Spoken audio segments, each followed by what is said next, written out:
If you've been out to our beaches this week, you may notice they're not as packed this spring break as in years past. That is about to most likely change. Our Madeline Salinas joins us live with the crossover weekend troopers and other law enforcement agencies are planning for. Madeline, good morning.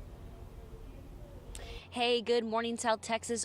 During spring break, you may be seeing DPS Troopers not only on the road, but you guys are also headed out to the beach as well, and that's for a very good reason. We were talking earlier before we got on air. This is DPS Sergeant Rob Mallory about the types of things you're seeing just this week about what's happening on our beaches. Tell us about that. Yeah, so DPS is obviously participating with Port Aransas PD and CCPD during the spring break task force from March 7th to March 24th.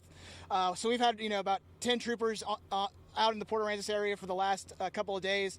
We've made 12 arrests. We're seeing a lot of, minor in possessions, open containers, things like that. Obviously, spring break time, people are seeing a lot of alcohol and then, recreational drugs as well. But there's also a pretty big consequence that comes with people serving alcohol or allowing minors to have alcohol as well. Tell us about that. Yeah, absolutely. We're seeing a lot of these minors, they're telling us, an older sibling or parent or somebody has provided the alcohol to them. And here in the state of Texas, we have zero tolerance to anyone under the age of 21 being under the influence, operating a car or boat. And if you are, providing alcohol to minors, you can be fined up to, $4,000, spend up to a year in jail. But you also lose your driver's license for up to 6 months.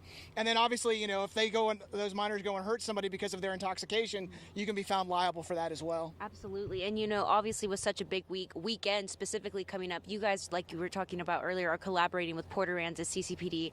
How crucial is that collaboration with the different forms of law enforcement?